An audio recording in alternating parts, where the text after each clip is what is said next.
우리에게 향하신 하나님의 사랑과 자비가 오늘도 세우신 교회에 나와 말씀을 듣고 감동으로 새 힘을 얻고 새롭게 거듭나기를 소망하는 성도들에게 차고 넘치도록 임하시기를 성어버이, 성자, 성령의 이름으로 축원합니다. 아멘. 어떤 목사님이 주일에 설교를 하시는데요, 하나님의 사랑에 대해서 설교를 하셨다고 합니다. 설교를 하시고 거의 말미쯤에, 자, 여러분들 중에 나는 아무도 미워하는 사람이 없습니다 하시는 분 있으면 한번 손 들어 보십시오. 근데 다 손을 안 들으시는 거예요. 목사님은 나름대로 열심히 설교를 하셨는데, 내 설교를 듣고 이렇게 감동받아서 난 이제부터 내 마음속에서 미워하는 사람을 다 없애버리고 다 사랑한다 이렇게 결단하는 사람이 하나도 없나? 그러면서 다시 물어봅니다. 아니, 여러분들 중에 나는 아무도 미워하는 사람이 없습니다 하고 생각하시는 분 한번 손 한번 들어보세요. 이렇게 얘기를 하니까 아무도 안 듣는데, 저 뒤쪽에 앉은 그 교회에서 가장 나이가 많은 할아버지 한 분이 손을 이렇게 드시더랍니다. 그걸 보고서 목사님이 너무나 감격을 해가지고 있구나 그러면서, 할아버님은 어떻게 하면 그렇게 아무도 미워하지 않을 수 있는지 한번 우리에게 좀 말씀을 좀 해주십시오 라고 그렇게 얘기했더니, 할아버지가 정말 늙으셔가지고 힘이 하나도 없는, 기운이 없는 그런 목소리를 이렇게 간신히 말씀을 하시더랍니다. 나도 그런 사람들이 있었지. 근데 다 죽었어. 이렇게 얘기합니다. 예, 날이 많이 무더워졌습니다. 태풍도 또 온다고 하고요. 인생에 봄날만 있다면 얼마나 좋겠습니까만, 그렇지 않죠. 더운 날, 추운 날, 태풍이 오는 날, 가뭄에 눈보라도 치고 그런 날 다 오는데요. 피할 수 없다면 즐겨라. 그런 말도 한번 들어보셨죠? 우리가 조금만 관점을 바뀐다면 이 다양한 일기와 이 기후도 다 하나님의 은혜고, 이런 다양한 기후를 통해서 우리가 건강하게 되는 게 아닌가, 또 그렇게 하나님의 섭리가 아닌가, 이런 고백을 하게 될 수 있을 거라고 생각합니다. 부디 무더운 여름에 건강관리 잘 하셔서 우리가 미워하는 사람들보다 더 오래오래 잘 살 수 있도록 이렇게 하루하루 즐기면서 건강하게 살아가실 주님의 이름으로 부탁드립니다. 아멘. 여러분들이 교회라는 곳에 처음 발을 디디셨던 것은 언제쯤이십니까? 몇 살 때쯤이십니까? 한번 이렇게 옛날 생각도 한번 해보시죠. 대부분이 다 그래도 왕년에 교회 학교 때 한번 이렇게 교회에 발 한번 디디면서 내가 이렇게 시작됐다 그렇게 생각하지 않으실까 이렇게 생각합니다. 왕년에 교회 학교 참 잘 됐죠. 어느 교회나 다 애들도 바글바글 했고, 그때 이제 교회에 처음 발걸음 디디면서 신앙생활 하게 되신 분들도 있을 거고, 아마 지금 교회에 나가시지 않는다 하더라도 그때 가서 여름성경학교 하면서 티셔츠도 한번 얻어 입고, 아이스크림이나 수박 한쪽 다 얻어 먹은 그런 경험들이 다 있을 거라고 생각을 하십니다. 여러분들이 교회 학교 다니시면서 제일 먼저 들었던 성경 말씀, 아니면 가장 기억에 남는 성경 말씀 있다면은 그것도 뭡니까? 우리 한번 얘기 한번 해볼까요? 우리 박순용 집사님 어렸을 때 교회 다니셨죠? 네. 제일 먼저 들었던 말씀이, 아니면 제일 어린 시절 기억에 남는 말씀 그런 게 있다면? 저는 포도나무의 비유가 지금 갑자기 생각나요. 포도나무요? 네. 너희는 가지니. 아하. 네. 예수님은 생명의 참 포도나무, 그런 노래도 불렀었죠? 너희들은 가지니 그런 거 불렀고. 우리 최근 교육 청년은 뭐가 제일 기억이 나나요? 요한복음 3장 16절. 네. 나는 세상을 이처럼 사랑하사 독생자를 주셨으니. 이런 찬양 다 그렇군요. 저도 모태신앙이라 처음 말씀이 뭔지는 기억은 안 나는데요. 주일학교에서 배운 것 중에 제일 기억에 남는 게 있다라고 하면은 저는 다윗과 골리앗의 이야기. 아마 남자들은 제일 그 얘기를 감명 깊게 듣지 않았을까 그렇게 생각합니다. 조그만 소년이 무기도 없이 물맷돌 가지고 조약돌 몇 개 주워 갖고 와가지고 키가 큰 거인, 상대를 해가지고 물맷돌 돌려서 맞박에다 그냥 정확하게 탁 꽂으니까 그냥 그 거인이 탁 맞고 뒤로 쿵 하고 자빠졌다고 하는 그 어렸을 때 그 교회학교 선생님들의 이야기가 지금도 귀에 생생하게 그렇게 들려옵니다. 다윗은 이스라엘 민족의 영웅이죠. 거대한 이스라엘 제국을 만들기도 했고요. 또 얼마나 강렬한 영웅인지요. 다시 오실 메시아의 모습이 사람들은 다 다윗과 같이 강력한 그런 전쟁의 승리자로 온다. 그런 기다림을 갖고 메시아를 기다릴 정도로 다윗이 위대한 사람이죠. 또 기억에 남는 사람 그러면 아마 모세가 아닐까 이렇게 생각을 합니다. 예. 이집트의 왕자 생활을 하다가 파라오랑 맞짱을 뜨고 단판을 짓죠. 여기 와서 앉아라. 여기 형 옆에. 일찍 와야지. 몇 주 만에 와가지고 그것도 늦게 오고 밥 먹고 가. 목사님이랑 상담도 하고. 그렇지. 예. 파라오랑 단판을 짓고 이스라엘 백성으로 다 끌고 막 탈출 이야기 여러분 다 아시죠? 그러면 다 그 모세를 떠올리면 그 영화 10개에 나오는 거 있잖아요. 바람이 막 불면서 그냥 바다가 쫙 깔려서 벽처럼 막 쌓여 있는데 막 거기로 이스라엘 백성이 쫙 가는 그 영화의 장면과 오버랩이 되면서 그 감동 그 자체로 다가오는 모세의 이야기죠. 저보다 젊은 세대는 아마 이집트 왕자라고 하는 그 애니메이션을 떠올릴 수 있을지도 모르겠습니다. 그 밖에도 참 성서에 보면은 기억나는 사람들이 있죠. 믿음으로 담대했던 여호수아, 긴 머리 휘날리며 초인적인 힘을 발휘한 삼손, 순종하는 착한 어린이 사무엘, 기적의 예언자 엘리야와 엘리사, 고기 뱃속에 들어갔지만 살아나온 요나, 사자굴에서도 두려워하지 않았던 다니엘. 예. 이런 사람들의 이야기들이 많이 기억이 나실 것 같습니다. 우리는 유독 구약의 이야기를 더 많이 들으면서 어린 시절을 자라왔지 않은가 하는 생각을 해봅니다. 구약은 그 시작할 때부터 범상치 않은 존재들에 대한 이야기들로 시작을 하죠. 일단 온 우주를 말씀 하나로 만드신 하나님에 대한 언급이 나오죠. 그 다음에 첫사람 아담 이야기가 나오고요. 또 엄청난 홍수에 대비해서 방주를 묵묵히 만드는 노아의 이야기, 믿음의 조상 아브라함 12명의 아들을 낳았습니다.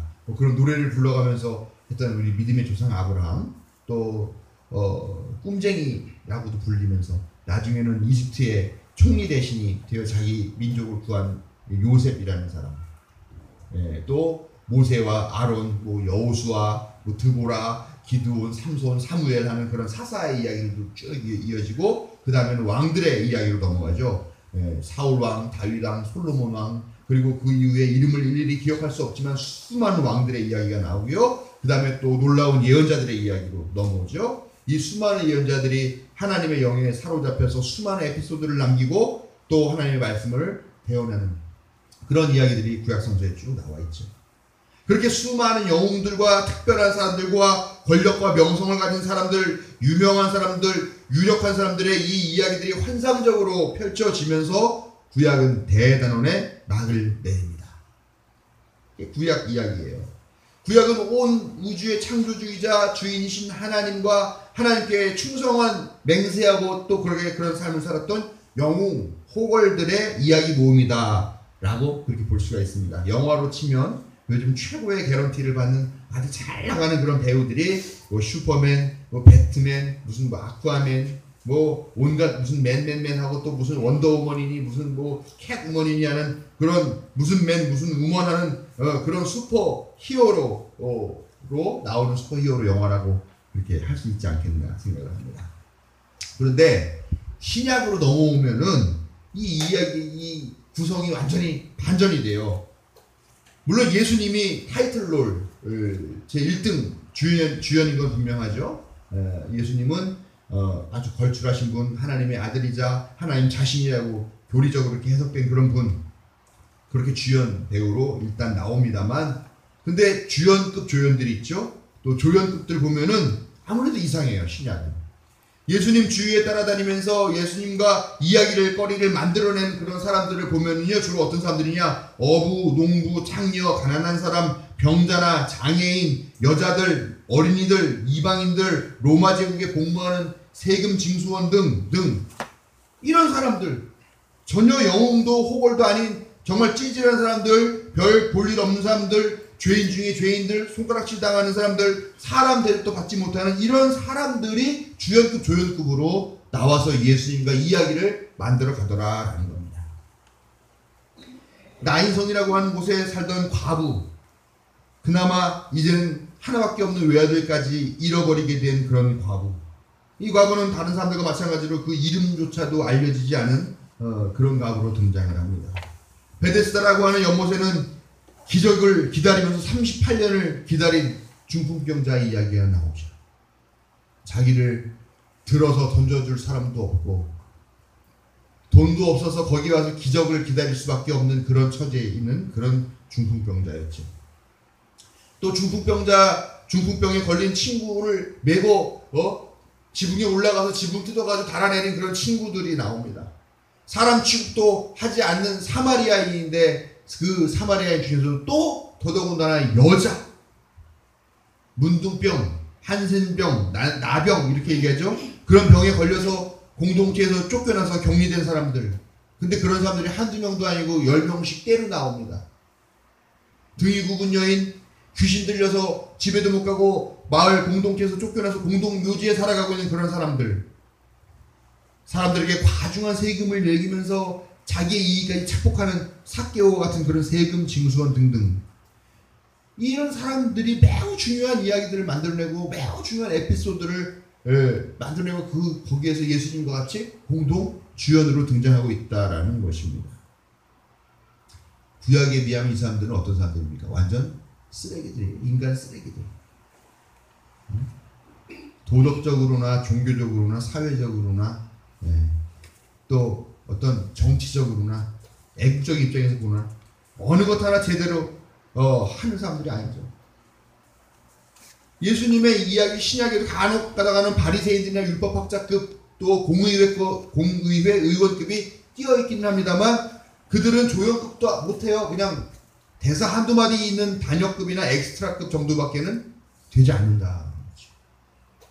구약에서는 가장 중요한 이야기의 소재이고 주인공급이었던 왕과 대제사장과 이런 사람들은요, 신약 예수님의 이야기에서는 어떤 사람이 나오냐? 오히려 악역으로 나옵니다.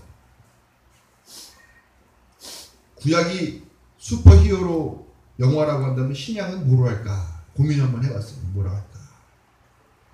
송윤혁 감독이 찍는 초저예산 다큐멘터리 정도 되지 않을까? 네. 오늘 송 감독이 마침 안 왔는데 이야기를 들으면 섭섭하겠지만 그 정도로 엄청난 차이가 나는 그런 이야기들이라는 겁니다. 근데 제가 신학 공부를 하면서 좀 이상한 거를 발견을 했어요. 구약에 맨 처음 나오는 5권의 책, 창세기, 출애굽기, 레위기, 민수기, 신명기, 이 5권을 뭐라고 부릅니까? 묶어서 모세오경이라고 부르죠. 예, 이걸 다른 말로 토라, 율법 이렇게 얘기합니다. 유대교에서 제일 중요한 게 율법인데 이 5권에 그 다 들어있죠. 그래서 가장 중요한 책입니다. 근데 이 책을 왜 모세오경이라고 이름을 붙였을까요? 오늘 주보 내용을 보시면 아시겠지만 이 모세오경이 사실 모세가 쓴 것도 아니에요. 근데 왜 이걸 모세의 이름을 붙여서 모세가 쓴 거라고 가리키면서 그렇게 수천 년을 흘러왔을까요? 저를 감동시킨 이 다윗의 이야기, 물맷돌로 골리앗을 탁 하고 쓰러뜨리는 이 이야기는 사실은 각색된 이야기예요. 정말 뭐 조그만 애가 와가지고 왕이 야 이 갑옷이라도 입고 가 그랬더니 하면서 갑옷이 너무 무거워 다 벗어버리면서 저는 이 물밑돌만 있으면 돼요. 그러면서 나가 그 이야기 참 은혜롭게 보는데 사실은 그런 이야기가 다윗에 의해서 있었지도 않았다고 합니다. 제가 성서신학을 전공하면서 들은 이야기입니다. 다윗이 골리앗을 쓰러뜨렸다고 하죠. 골리앗을 죽인 것은 다윗이 아닙니다. 다윗의 부하 장수 중에 엘하난이라고 하는 사람이 있는데 사실은 이 엘하난이라는 사람이 다윗을 죽였죠. 사울 왕은 구약에서 완전히 나쁜 놈으로 그렇게 취급이 되고 매도가 되고 있습니다만 사실은 그가 왕이 되긴 했지만 어떤 왕이었냐면 참 불쌍한 왕이었어요. 왕궁도 없는, 그래서 자기 집에서 그냥 살고 있는 그런 왕이었어요. 예? 왕이 갖고 있는 갖가지 그런 혜택과 그런 여러 가지 그런 호혜 전혀 느끼지를 못하고 누리지를 못했던 그런 사람입니다. 그가 갖고 있는 권력은 오직 하나, 군사 징집권 하나만 있었습니다. 그 말은 뭐냐? 사울 왕은 평생 군사들 모아서 전쟁이나 하러 다니라고 왕으로 세운 사람이었다는 얘기입니다. 왜 사울이 우울증을 앓고 악신에 시달리고 그래가지고 자기가 좀 편안하게 마음을 진정시킬 만한 그런 악사를 구해야 했었습니까? 그의 삶은 항상 전쟁 가운데 있었는 삶이었고 그의 코에서는 항상 피비린내가 그치지 못하는 그런 삶을 살던 사람이었다. 결국 그러다가 전쟁터만 전전하다가 사랑하는 아들들과 같이 그 전장에서 유명을 달리한 그런 왕이죠. 다윗이 다윗 대제국 건설했다라고 하는데 다윗은 결국 사울왕이 평생 그렇게 전쟁만 하고 우울증 앓고 정신분열에 시달린 그런 상처 위에 자신의 제국을 건설한 거예요. 그 사울의 헌신 위에 다윗의 제국을 건설한 거라는 거죠. 분명한 것은요, 구약의 영웅들이 영웅들이기도 하지만 때로는 만들어진 영웅, 과장되게 포장된 그런 영웅, 또 이런저런 이야기들이 추가된 영웅, 확대 해석된 영웅들도 많이 있고요. 다른 사람의 공적을 자기가 가져와서 갈취하고 그런 영웅도 있고요. 또 어떤 한 사람이 성공한 삶을 살고 권력을 쟁취하고 높은 자리에 올라가다 보니까 그 사람이 영웅으로 만들어지기도 한 그런 역사를 거쳐온 그런 영웅이라는 겁니다. 모세가 쓰지 않았지만 이 오경을, 이 율법을 모세에게 돌리고 그래서 더 과대하게 포장이 되고 사실은 자기가 골리앗을 때려 죽인 게 아니라 자기 부하가 죽인 거였지만 그거를 자기가 왕이고 자기가 대장이니까 그 공적을 자기 것으로 돌려서 이렇게 다윗 왕이 되고 이런 역사라는 겁니다. 그런데 예수님의 시대로 오면서는 180도 달라진다는 겁니다. 유대교인들이 영웅이 아니라 그들이 섬겼던 그들이 영웅으로 떠받쳤던 그런 영웅이 아니라 삶의 가장 밑바닥에서 예수님 만나서 예수님을 온 몸과 마음으로 모시어 드리고 예수님과 함께 다니면서 먹고 마시며 별 볼 일 없는 사람도 하나님의 자녀이고 하나님이 사랑하셔서 기꺼이 독생자까지 내어줄 만한 그런 존재들이라고 하는 그런 새로운 희망과 비전을 나누고 그런 비전으로 새 세상을 만들고자 했던 그런 사람들이 영웅으로 주인공으로 세워지게 되는 것이 신약이더라 합니다. 구약시대에서는 대사 한마디 없는 엑스트라 병풍 같은 사람, 배경처럼 서 있었던 그런 사람들을 예수님은 영웅으로 만드시고 신앙의 모범으로 인정하시고 하나님의 자녀로 자신의 친구로까지 받아들여 예수님이 만드는 영화에 예수님이 감독하신 영화의 주연급, 주조연급으로 그렇게 세워주셨다라는 것입니다. 우리가 예수님 믿는다는 게 뭐냐? 바로 이런 거예요. 예수님은 주인공이 화려하고 세련되고 한 그런 기득권자들, 유명한 사람들, 부자들 그런 사람들이 아니라 삶의 한 가운데에서 그리고 가장 그 밑바닥에서 사람 대접도 받지 못하면서 사는 것 같은 사람들, 예? 요즘식으로 말하면 그냥 서민들, 민중들, 예? 평범한 사람들, 주목받지 못하는 그런 평범한 필부 선남 선녀들, 즉 우리 같은 사람들이 주인공이라고 그렇게 선언을 해주시고 실제로 주인공으로 우리를 삼아 주셨다라는 것입니다. 세상에 높은 사람, 큰 사람, 빛나는 사람들에게 맞춰져 있었던 그런 역사를 낮은 사람, 작은 사람, 빛나지 않은 사람들에게 새롭게 초점 맞춰주시고 그들을 역사의 주인공으로 내세워 주셨다라는 것입니다. 이 사실을 믿고 동의하며 동참하는 것이 바로 예수님을 믿는 거라는 겁니다. 예수 그리스도의 복음이 지닌 힘이라는 게 뭡니까? 그 복음이 지닌 힘이 뭡니까? 구약에서는 그런 사람들만 다 대단한 사람, 그런 사람들만 영웅, 그런 사람들만 하나님의 선택받은 사람이라고 얘기했지만 예수님의 복음은 그게 아니라 어느 누구나 다 하나님의 자녀고 어느 누구나 다 하나님의 구원의 은혜로부터 벗어나 있고 내팽개 쳐져 있는 사람은 없다라는 것을 선언하는 그것이 복음의 힘이라는 거죠. 권력 가진 사람들만 주인공이냐? 왕만 주인공이냐? 그 사람들 관심으로만 쓴 것이 역사냐? 아니다. 역사는 그런 사람들만이 독점해서는 안 되는 것이다.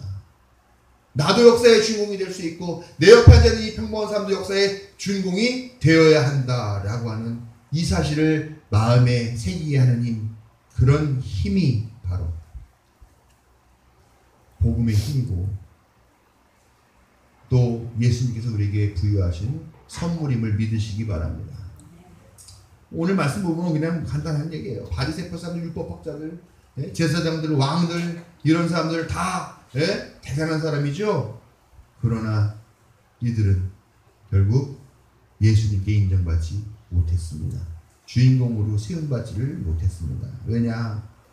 이 사람들 높은 곳에 앉아있으니까 호응하지 못해요. 애들이 놀죠. 피리를 불어 삐리리 삐리리 하고 노래를 피리를 부르는데 그럼 같이 노는 친구들 거기 맞춰서 춤을 춰야 되죠. 아이고 아이고 하고 우는 흉을 내려면 친구들 거기 맞춰서 가슴을 치면서 아이고 어쩌나 이렇게 호응을 해야 되는 거죠. 친구들이 그렇게 그런 이야기들이 호응을 하고 그렇게 해야 놀게 재미가 있고 그러는 건데 이 시대가 그렇지 않은 거라는 거죠.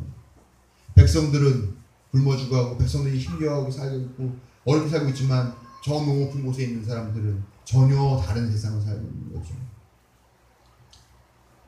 전혀 배고프지 않고 전혀 외롭지 않고 전혀 힘들지 않고 전혀 아프지 않은 그런 삶. 예수님께서 오셔가지고 그 밑바닥 사람들과 같이 공감하고 그들이 아파할 때 같이 가슴 쳐주고 했는데 그 높은 곳에 있는 영웅들, 빛나는 곳에 있는 사람들은 결코 소통하지 못하고 공감하지 못했다라는 것입니다. 여러분, 우리는 유대인이 아닙니다. 예수님은 십자가에서 피 흘려 돌아가심으로 우리가 율법과 정죄, 강박적 행위와 영웅의 역사인 유대교로부터 해방할 수 있도록 우리를 해방시켜 주셨습니다. 그런데 오늘날 교회 다닌다는 많은 사람들이 정말 그들이 그리스도인인지 아니면 유대교인인지 의심하지 않을 수 없는 일이 참 많습니다. 자기 자신은 선택받은 백성이라고 말하면서 교만하게 타인을 배타적으로 대하는 사람들 너무 많고요. 율법과 행위로 타인을 규정하고 자신의 공로로 구원을 얻은 것처럼 그렇게 타인을 멸시합니다. 또 정죄합니다. 권력과 재물, 인기와 명예와 빛나는 것을 사랑하여서 그것을 얻는데 하나님을 동원하고 예수님을 팔아먹고 신앙을 기복신앙화 만들어가는 그런 사람들.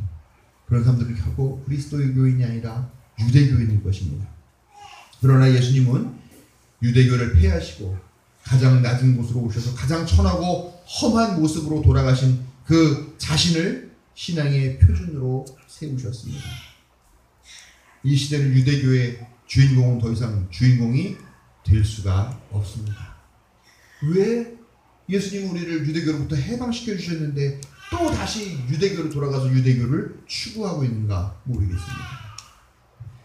예수님은 그렇게 이 세상을 바꿔놓으셨고 그렇게 만들어놨습니다. 예수님은 해방의 선언을 하셨고 또 보통 사람들의 권리를 선언하셨고 그 사람들에게도 주권이 있다고 민주 선언을 하셨습니다. 그런데 유대교의 주인공은 더 이상 주인공이 될 수 없는 그런 시대로 만들어 놓으셨는데 왜 우리는 또 다시 그 시대로 돌아가려고 그렇게 발악을 하고 그렇게 어리석은 길을 선택한지 모르겠습니다. 과연 우리는 무엇을 소망하고 어디서 희망을 찾으며 어떤 구원을 기다리고 있는지 이 시간 진지하게 되돌아봐야 될 줄로 믿습니다.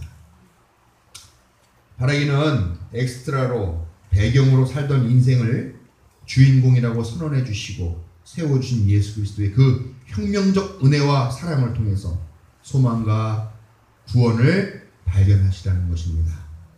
이 은혜를 기쁨으로 받아 마음에 품고 그 삶을 이제는 누리시라는 것입니다. 예수 그리스도께서 그 십자가와 피로 우리를 주인공으로 캐스팅해 주셨음을 믿으시기 바랍니다. 어느 누구도 우리로부터 예수님이 주신 주인공의 자리를 빼앗아가지 못하게 하시라는 것입니다. 우리가 이 시대의 주인공입니다. 우리가 역사의, 사회의, 종교의 주인공으로서 닫힌 문을 열고 나가 주인공으로 우뚝 서기를 바랍니다. 예수님께서 우리와 함께 계시며 우리를 도우실 줄로 믿는 여러분께 하나님의 자비가 있으시기를 성어버이 성자 성령의 이름으로 축원합니다. 아멘.